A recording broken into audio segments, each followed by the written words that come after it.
የውሸት ንግግርን በውሸት መመስከርን የማይገባ ሸሪዓ ማያጸድቀው ማይፈቅደው ተግባርን ወልጀህለ መጃጃልን ያልተወሰው ምግብና መጠጥ መተው ለአላህ ምኑም አይደለም ብለዋል ነብዩ ሰለላሁ ዐለይሂ ወሰለም። ነብዩ ሰለላሁ ዐለይሂ ወሰለም መን ተረከ ሶላተ ሙተዓሚደን ፈቀድ ከፈረ ሆም ብሎ ሶላትን የተወ በእርግጥ ከፍሯል አሉ ነብዩ ሰለላሁ ዐለይሂ ወሰለም። ሶላትን የተወ ሲባል ለአካለ መጠን ከደረሰበት ጊዜ ጀምሮ እስከ ለተሞቱ የተወ ማለት አይደለም። አንዲትን ሶላት ወቅቷ ሲወጣ ድረስ ወይም ደግሞ በጉዞና በህመም ምክንያት ማጣመር የሚቻል ሁለት ሶላቶች የሁለቱም ወቅት እስኪወጣ ድረስ አውቆ አቅሉ ከራሱ ጋር ከመሆኑ ጋር የተወ ከፍሯል ማለት ነው። ዓመቱን ሙሉ የሚተው ሰዎች አሉ። ረመዳን ሲመጣ ይሰግዳል። ሳምንት ጁምዓን ብቻ ጠብቀው የሚሰግዱ አሉ። ከዛ ውጭ ያለውን ሶላት ማያውቁ ረመዳንም ላይ ለ10 ቀን ለ15 ቀን የመጀመሪያው የነሻጣ ወቅት ላይ ሰግደው ከዛ በኋላ ያፈገፈጉ ሶላት የሚተው አሉ። ያለ ሶላት ጾም አይጠቅም።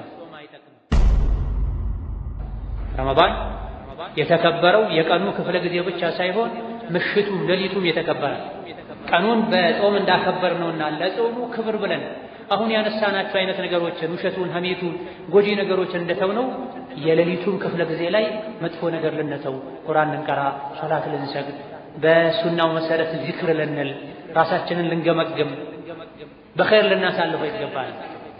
በማላ ያኒ በጎጂ ነቢ ባላደረጉት ሱሐቦች ባላደረጉት ነገር የረመዳንን ወርቃማ ከወርቅ በላይ የሆነን ጊዜ ልናሳልፍ አይገባም።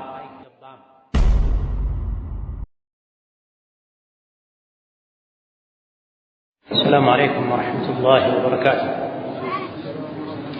الحمد لله والصلاة والسلام على رسول الله وعلى آله وأصحابه ومن والاه.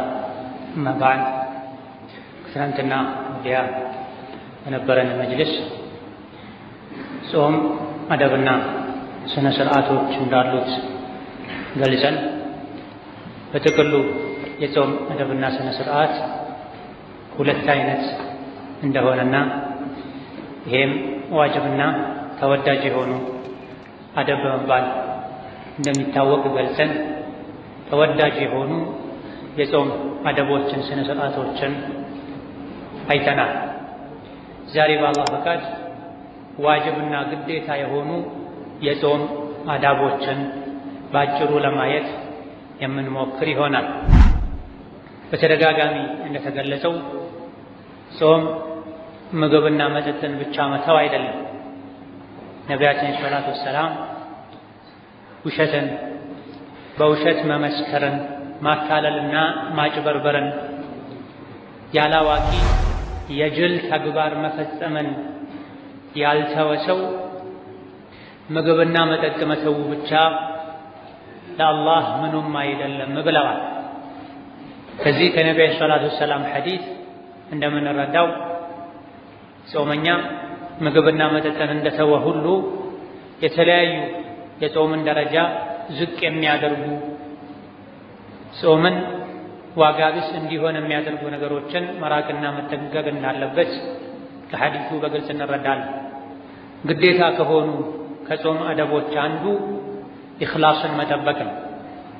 ግዴታ ከሆኑ የጾም አዳቦች አንዱ ኢኽላስን መጠበቅ ነው። ጾሙን ለአላህ ብሎ የተጾመ ማድረግ ነው። ቡኻሪና ሌሎችም በዘገቡት ሐዲስ ነብዩ ሰለላሁ ዐለይሂ ወሰለም መን ሷመ ረመዳነ ኢማናን ወህቲሳበን ጉፊረ ለሁ ማ ተቀደመ ሚን ደንቢሂ ብለዋል። ሰው ስለሚጾም ከልጅነት ጀምሬ ከቤተሰብ የወረስኩት ስለሆነ አለመጾም ስለሚያሳፍር እንደው ባልችል አልጾምም ነበረ፣ እስከ መቼ ነው የምጾመው ደከመኝ ሰለቸኝ እያሉ እየተሰላቹ እየተነጫነጩ ባለቀ እያሉ መጾም ጥቅም የለውም።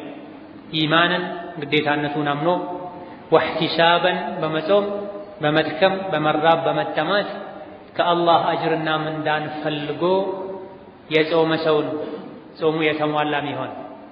ስለዚህ ከጾም ስነ ስርዓቶች አንዱ ኢኽላስ ነው። ለአላህ ብለን አላህ ስላዘዘኝ፣ ካልጾምኩ ስለሚቆጣኝ ስለሚቀጣኝ፣ ከጾምኩ ወንጀሌን ስለሚመረኝ ጀነት ስለሚያስገባኝ ተብሎ ሊላህ ተብሎ መጾም አለበት። ልማድ መደረግ የለበትም። ለሰው ተብሎ መሆን የለበትም።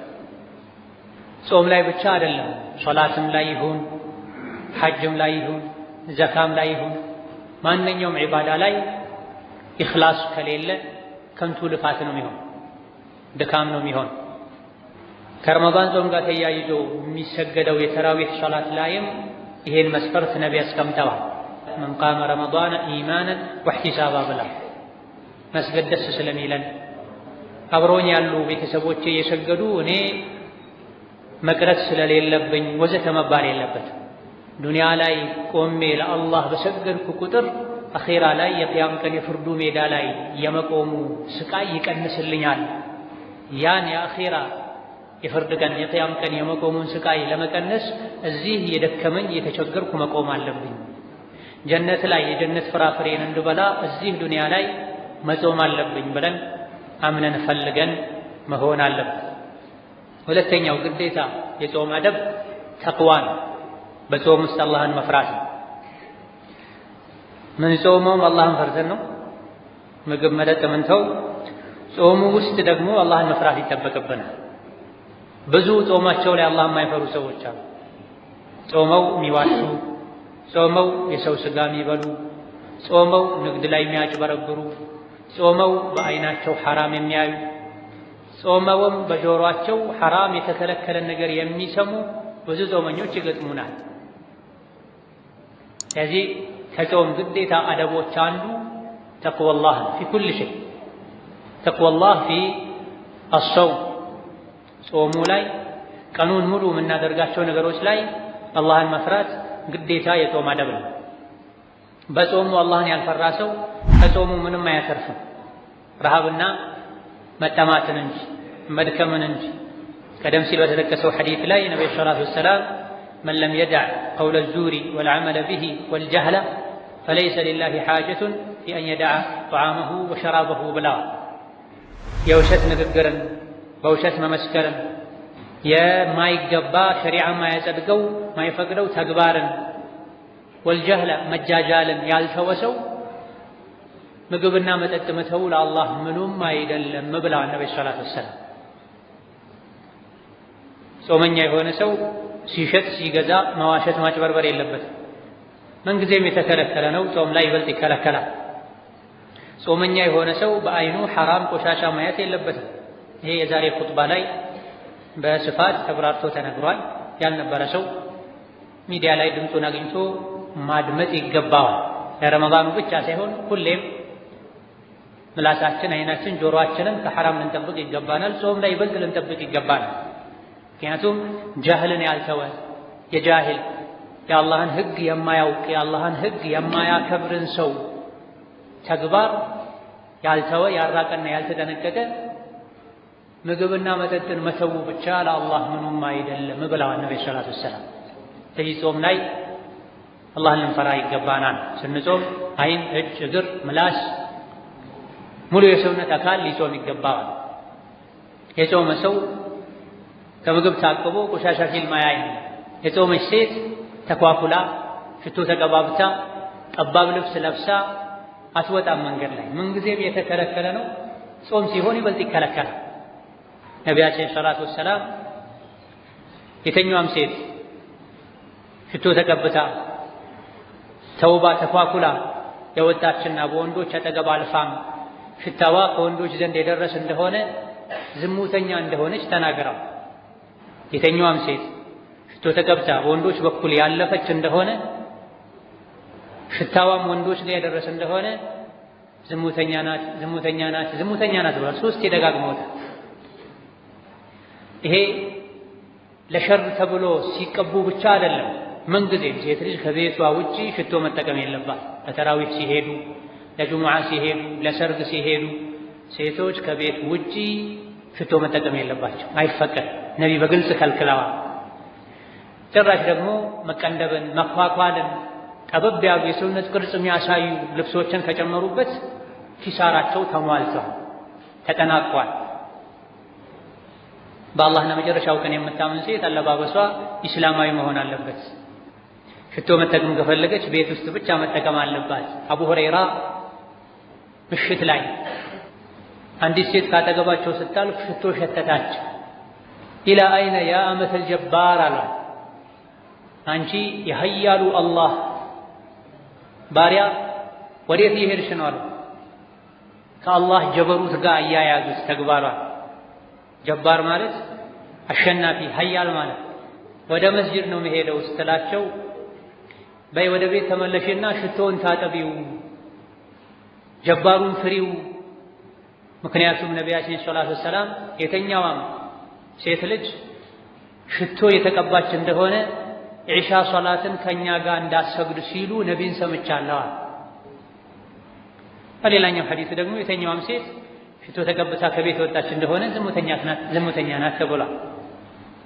ስለዚህ ምንጊዜም እነዚህ የሚከለከሉ ተግባራት ናቸው። ጾም ላይ ሲኮን ሴት ልጅ ይበልጥ አላህን ልትፈራ በዲን የተከለከሉ የአላህን እርግማን የሚያመጡ ነገሮችን መራቅ አለባት። ነብዩ ሰለላሁ ዐለይሂ ወሰለም የሚቀነደቡ ፀጉር የሚያስቀጥሉ ለውበት ብለው የጥርስ ፍንጭት የሚያሰሩ ፀጉራቸውን እንደ ግመል ወይም እንደ በሬ ሻኛ መሃል ላይ አቁመው የሚሄዱ የተረገሙ ናቸው፣ አላህ ይርገማቸው ብለዋል ነብዩ ሰለላሁ ዐለይሂ ወሰለም። ምንጊዜም የተከለከለ ነው፣ ጾም ላይ ይበልጥ ይከለከላልና ሙስሊም ሴት በኃላፊነቱ ስር ሴት ልጅ የምትገኝ ወንድ አላህን ሊፈራ ይገባዋል። ሁላችሁም ተጠያቂ ናችሁ፣ እረኞች ናችሁ፣ ኃላፊነት አለባችሁ። ስለ ጠበቃችሁት ነገርም ትጠየቃላችሁ። ወንድ ልጅ በቤቱ ኃላፊ ነው፣ በኃላፊነቱ ይጠየቃል ብለዋል ነብዩ ሰለላሁ ዐለይሂ ወሰለም። በዲን የተከለከሉ አለባበሶችን ለብሰው የሚወጡ ሽቶ ተቀብተው የሚወጡ ተቀንድበው ተኳኩለው የሚወጡ ሙስሊም የሆኑ ሴቶች ከረመዳን ውጭ አላህን ሊፈሩ ይገባቸዋል። ረመዳን ላይ ይበልጥ ጠንቀቅ ሊሉ እሱን ፈርተውና አክብረው ምግብ መጠጥ እንደተዉት ሁሉ አላህን ፈርተውና አክብረው ጠባብ ልብስ መልበስ፣ አጭር ልብስ መልበስ፣ ተኳኩሎ ተቀንድቦ ተውቦ ሜዳ ለሜዳ መውጣትን ሊጠነቀቁ ይገባቸዋል። ምንጊዜም ሐራም ነው። ጾም ላይ ደግሞ ዋጅብ የሆነ የጾም አደብ ነው። ምን? ሒጃብን መጠበቅ፣ መገላለጥን መተው፣ መኳኳልን መተው። ወንዱም ቢሆን ሚስቱ፣ ሴት ልጁ፣ እህቱ ይሄን አድርጋ ከቤት ስትወጣ አይቶ ዝም ካለ የጾምን አደብ አልጠበቀም ማለት። ረመዳኑን ጾሙን አክብረሽ ምግብ መጠጥ እንደተውሽው መገላለጥን ሸሪዓ የሚከለክለውን ነገር ማድረግን ልትተይ ይገባል። ባለቤቴ ሆይ፣ እህቴ ሆይ፣ ልጄ ሆይ ሊል ይገባዋል። አላህ ተባረከ ወተዓላ ጾምን የደነገገው ተቅዋ እንማርበት ዘንድ ነው። ተቅዋ ደግሞ በአፍ አይደለም። ተቅዋ በአፍ አይደለም፣ በመሞገት አይደለም፣ በመመኘት አይደለም፣ በተግባር ነው። እኔ አላህን ፈራለሁ አላምፀውም። ቁል ኢኒ አኻፉ ኢን ዐሰይቱ ረቢ ዐዛበ የውሚን ዐዚም። አላህን ካመፅኩት አታድርግ ያለኝን ካደረግኩ አድርግ ያለኝን ከማድረግ ወደ ኋላ ካልኩ በከባዱ ቀን የሚፈጸመውን የአላህን ቅጣት እፈራለሁ በል ብሏቸዋል ነቢ ሰለላሁ ዐለይሂ ወሰለም። አላህን የሚፈራ ሰው ምላሱን ሊጠብቅ፣ እጁን ሊጠብቅ፣ እግሩን ሊጠብቅ፣ አይኑን ሊጠብቅ ይገባዋል። አላህ ያከበረውን የረመዳንን ወር ኸይር በመስራት ከሸር በመራቅ ሊያከብረው ይገባል። ወከዛሊክ ከግዴታ ከሆኑ የጾም አደቦች ሌላኛው 5 ወቅት ሶላትን በወቅቱ በአግባቡ በጀማዓ መስገድ ነው። ግዴታ ከሆኑ የጾም አደቦች ሌላኛው 5 ወቅት ሶላትን በአግባቡ በወቅቱ በጀማዓ መስገድ ነው። ስሁር ቀደም ብለው በልተው ተኝተው ፈጅር ሶላት የሚያሳልፉ ጾመኞች አሉ። በስራ ምክንያት አድርገው ፈርድ ሶላቶችን ሱቃቸው ላይ፣ መጋዘናቸው ውስጥ፣ ቢሮአቸው ውስጥ የሚሰግዱ ሰዎች አሉ።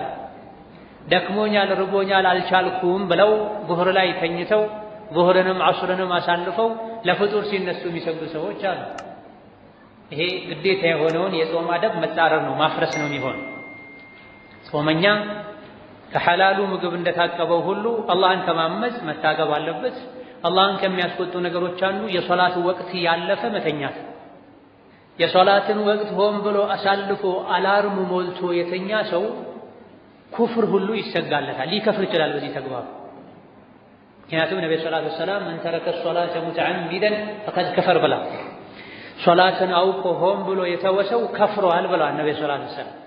ታላቁ ኢማም ነወዊ ረሕመቱላሂ ዐለይህ ሚንሃጁ ጣሊቢን በተሰኘው የፊቅህ ኪታባቸው ላይ ሶሒሁና ትክክለኛው አንድ ሰው ሶላት ትቷል የሚባለው አንድን ሶላት ወቅቱ እስኪወጣ ከተወ ነው ብላ ተመልከቱ። ሐዲሱንና የኢማም ነወዊን ንግግር አያይዙት። ነብዩ ሰለላሁ ዐለይሂ ወሰለም መን ተረከ ሶላተ ሙተዓሚደን ፈቀድ ከፈረ፣ ሆን ብሎ ሶላትን የተወ በእርግጥ ከፍሯል አሉ ነብዩ ሰለላሁ ዐለይሂ ወሰለም። ሶላትን የተወ ሲባል ለአካለ መጠን ከደረሰበት ጊዜ ጀምሮ እስከ ለተሞቱ የተወ ማለት አይደለም። አንዲትን ሶላት ወቅቱ እስኪወጣ ድረስ ወይም ደግሞ በጉዞና በህመም ምክንያት ማጣመር የሚቻል ሁለት ሶላቶች የሁለቱም ወቅት እስኪወጣ ድረስ አውቆ አቅሉ ከራሱ ጋር ከመሆኑ ጋር የተወ ከፍሯል ማለት ነው። ዓመቱን ሙሉ የሚተው ሰዎች አሉ። ረመዳን ሲመጣ ይሰግዳል። ሳምንት ጁምዓን ብቻ ጠብቀው የሚሰግዱ አሉ። ከዛ ውጭ ያለውን ሶላት ማያውቁ ረመዳንም ላይ ለ10 ቀን ለ15 ቀን የመጀመሪያው የነሻጣ ወቅት ላይ ሰግደው ከዛ በኋላ ያፈገፈጉ ሶላት የሚተው አሉ። ያለ ሶላት ጾም አይጠቅምም። መስገድ ካለብን ካመንበት ደግሞ በምርጫ አይደለም፣ 5 ወቅት ሶላትን ነው። 5 ሶላዋትን ፊል የውሚ ወለይላ አላህ ፈርድ ያደረጋቸው በቀን ውስጥ በ24 ሰዓት ውስጥ 5 ሶላቶች ነው ያሉት። እነዚህ 5 ወቅት ሶላቶችን በአግባቡ የሰገደ አላህ ጀነት ሊያስገባው ቃል ገብቶለታል። ያጎደለ ያዛባ ያዘገየ ቃል የለውም ጀነት የመግባት። ከፍርዓውን ከሃማን ከኡበይ ብኑ ኸለፍ ከእስላም ጠላቶች ጋር ከነቢያት ጠላቶች ጋር ወደ ጀሃነም ይሄዳል። ነስአሉላህ ሰላም ወልዓፊያ። ስለዚህ ከጾም አደብና ስነ ስርዓት አንዱ 5 ወቅት ሶላትን ፈጅርን በወቅቱ ወንድ ከጀማዓ ጋር፣ ሴት ቤቷ ውስጥ ሆና፣ ዙህርን በወቅቱ ከጀማዓ ጋር ለወንዶች፣ ዐስርን፣ መግሪብን፣ ዒሻን በወቅቱ መስፈርቱን አሟልቶ መስገድ ያስፈልጋል። ጾመኛ ተኮኖ ሶላትን ተኝቶ ማሳለፍ ትልቅ ኪሳራ ነው። የጾሙት ያለውንም ጾም ሐቁን አለመጠበቅ ነው። ስለዚህ ሶላት ላይ አደራ ልንባባል፣ ሴቶችም ፍጡርን በማዘጋጀት ምክንያት ዐስር ሶላትን መግሪብ ሶላትን ከማሳለፍ ሊጠነቀቁ ይገባቸዋል። ልጆቻችንም 8 ዓመት የሞላቸው ሕፃን ልጆቻችንን በሶላት አሰጋጋግ ልናስተምራቸው፣ ማይረብሹ ማያስቸግሩ ከሆነ መስጂድ ይዘናቸው መተን በተግባር የኢማንን የኸይርን ጎዳና ልናሳያቸው ይገባል። ሌላው በመጨረሻ የማነሳው ጾም ከመጥፎ ልማዶች መገላገያ ወር ነው። ጾም የረመዳን ጾም በተለይ ከመጥፎ ልማዶች መገላገያ ወር ነው። ዓመቱን ሙሉ በሲጋራ ገንዘባቸውንም ጨጓራቸውንም የሚያቃጥሉ ሰዎች አሉ። አጅር የለው፣ ለጤንነት አይጠቅም፣ አካል ሰውነትን አይገነባ፣ እንዲሁ ልማድ ሆኖባቸው ብቻ በዲን ሐራም የሆነ በዓለም ጤና ድርጅት መሰረት ጎጂነቱ የተረጋገጠን ነገር ያመለኩ ይቆያሉ። ያለሱ ይጨልምባቸው፣ መንቀሳቀስ አልችልም ይላሉ። የአላህ ባሮች ሐላል ጠይብ ንጹህ በሆነው ቴምር እያፈጠሩ እነሱ በሲጋራ ያፈጥራሉ። ረመዳን ላይ ከማለዳው ወይም ከሌሊቱ 11 ሰዓት ጀምሮ እስከ ምሽቱ 1 ሰዓት ምናምን ጉዳይ ድረስ ሲጋራን ማቆም እንደቻልከው እንደው መስጂድ ውስጥ እንደዚህ አይነት ሰው አይኖርም ኢንሻአላህ። ካለ ሊኖር ይችላል አልፎ አልፎ እናያለንና ከጠዋቱ ከሌሊቱ 11 ሰዓት ጀምሮ እስከ ምሽቱ 1 ሰዓት አካባቢ ሲጋራን ማቆም እንደተቻለው ሌሊቱ ሙሉ ማቆም ይቻላል። 1 ወር ማቆም እንደተቻለው 11 ወር ሙሉ ማቆም ይቻላል። ሙእሚን ማይችለው ነገር የለም በአላህ ፈቃድ። ሙእሚን በአላህ የሚያምን በአላህ የሚመካ አልችልም የሚል ነገር የለም። በከዛልክ ሌሎችም እንደ ሱስ ያሉ ጫት፣ ሲጋራ፣ ሐሺሽ ወይም ሺሻ መሰል ነገሮች አሉ። ጥቂት የማይባሉ ሙስሊሞች የተጠቁባቸው ረመዳን ላይ ቀዝቀዝ ማድረግ ይቻላል። ሰዎች እየቻሉ ነው። 300 ብር ሰደቃ ስጥ ቢባል የሚከብደው ሰው በሳምንት ጁምዓ 300 ብር ስጥ ብትለው የሚከብደው ሰው በየቀኑ ለጫት ለሲጋራ ለመሰል ነገሮች 300-600 ብር ያወጣል። የቂያም ቀን አላህ ምን ላይ አዋልከው ቢልህ ምን ትለዋለህ? ገንዘብ የኛ አይደለም የአላህ ገንዘብ ያ አብደላህ ወያ አመተላህ ይስመዕ ወዐቂል።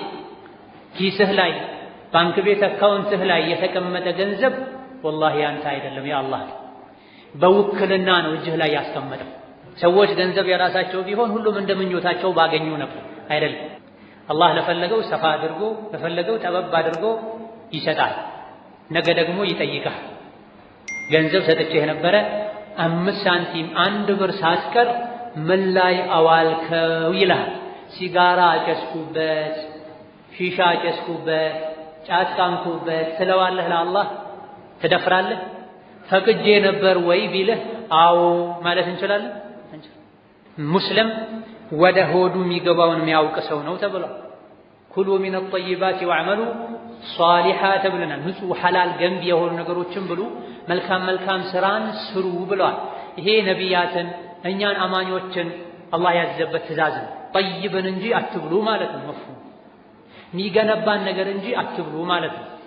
ጤንነትን የሚጎዳ ያለ አግባብ ገንዘብን የሚያባክን ከሶላት የሚያዘናጋ በሽታው የአላህ ባሮችን አዳ የሚያደርግ ነገር በሙሉ ልንርቅ ይገባል። ከወንድ አልፎ ሴቶች ሁሉ ሺሻን የሚያጨሱበት፣ ጫትን የሚቆሙበት፣ ስጋራ የሚያጨሱበት ጊዜ ላይ ደርሰናል። ረመዳን ሲመጣ ግን ይጾማል። ኸይር ነው አልሐምዱሊላህ። ጾሙን መጾማቸው ራሱ ኸይር ነው። ነገር ግን የሚጠቅም ጾም መሆን አለበት። ረመዳን ላይ በቀኑ ክፍለ ጊዜ ሐላሉን ምግብ የከለከለው ጌታ አላህ ከረመዳን ውጪ አሁን የጠቀስናቸው ጎጂ ነገሮችን ከልክሏል። ስለዚህ ረመዳን ላይ የረመዳኑ ክብር ብለን ቀን ላይ እነዚህን እንዳቆምነው ሁሉ ማታም ልናቆም ይገባል። የረመዳን የተከበረው የቀኑ ክፍለ ጊዜ ብቻ አይደለም፣ ሌሊቱም የተከበረ ነው። ረመዳን የተከበረው የቀኑ ክፍለ ጊዜ ብቻ ሳይሆን ምሽቱም ሌሊቱም የተከበረ ነው። ቀኑን በጾም እንዳከበር ነውና ለጾሙ ክብር ብለን አሁን ያነሳናቸው አይነት ነገሮችን ውሸቱን፣ ሐሜቱን፣ ጎጂ ነገሮችን እንደተውነው የሌሊቱን ክፍለ ጊዜ ላይ መጥፎ ነገር ልንተው፣ ቁርአን ልንቀራ፣ ሶላት ልንሰግድ፣ በሱናው መሰረት ዚክር ልንል፣ ራሳችንን ልንገመግም፣ በኸይር ልናሳልፈው ይገባል። በማላ ያኒ በጎጂ ነቢ ባላደረጉት ሱሐቦች ባላደረጉት ነገር የረመዳንን ወርቃማ ከወርቅ በላይ የሆነን ጊዜ ልናሳልፍ አይገባም። እነዚህና ሌሎችም ዋጅብ ግዴታ የሚባሉ የጾም ስነ ስርዓቶች አሉ። ባለፈው የጠቀስናቸው ሙስተሐብ ተወዳጅ የተባሉ የጾም ስነ ስርዓቶች አሉ። ሁለቱንም ተወዳጅም ግዴታም የጾም ስነ ስርዓቶችን ከጾመን ጾማችን የቂያም ቀን ከአላህ ያስታርቀናል፣ ሸፋዓ ይሆነናል፣ ወንጀላችንን ያራግፍልናል። እዚሁ ዱንያ ላይ የተራመደን ምድር ላይ የኖረን ጀነትን እንድናፍቅ ያደርገናል። ጾማችን እነዚህ አዳቦችን ስላልጠበቀ ነው። እየጾመን እንሳደባለን፣ እየጾመን ወደ ድብድብ እንሄዳለን፣ በሶፍ እንጣላለን፣ ጫማ ቦታ ላይ እንጣላለን፣ ካፋችን ትርፍ ቃል ይወጣል። ጾማችን ትክክለኛ ጾም ያልሆነው ያልጠቀመው እዚህ ዱንያ ላይ እኮ አኽላቃችን ካላስተካከል አኼራም ላይ አይጠቅምም ጾም። ይሄን ልብ በሉ ያ ዒባደላህ። እዚህ ዱንያ ላይ ጾማችን እርስ በርሳችንን እንድንከባበር፣ እንድንግባባ፣ አደብ እንዲኖረን ካላደረገ አኽላቃችንን ካልገራ ካልሞረደ እንዴት ብሎ ነው ጀነት ላይ ጀነት አኼራ ላይ ጀነት የሚያስገባ ሸፋዓ የሚሆን? እዚህ ያለው ሐል የአኼራ ማሳያ ነው። እዚህ ሐሉ ያማረ የተስተካከለ አኼራ መመለሻው መግቢያው ያማረ ይሆናል። እዚህ ሁኔታው የተበላሸ ከሰዎች ጋር ከአላህ ጋር ግንኙነቱ አኽላቁ መጥፎ የሆነ የአኼራ አሕዋሉ መጥፎ ይሆናል። አላህ ተባረከ ወተዓላ ከእሱም ጋር ከባሮቹም ጋር አኽላቃችንን ያሳምርልን፣ መጥፎውን ነገር ሁሉ እሱ ያርቅልን፣ ኸይሩን እሱን የወደውን ወደ ራሳችን ያቅርብልን። اللهم اعنا على ذكرك وشكرك وحسن عبادتك. اللهم اجعلنا هداة مهتدين غير ضالين ولا مضلين. اللهم يسرنا لليسرى وجنبنا العسرى. اللهم يسرنا لليسرى وجنبنا العسرى. اللهم يسرنا لليسرى وجنبنا العسرى. ربنا آتنا في الدنيا حسنة وفي الآخرة حسنة وقنا عذاب النار. آمين. السلام عليكم ورحمة الله وبركاته.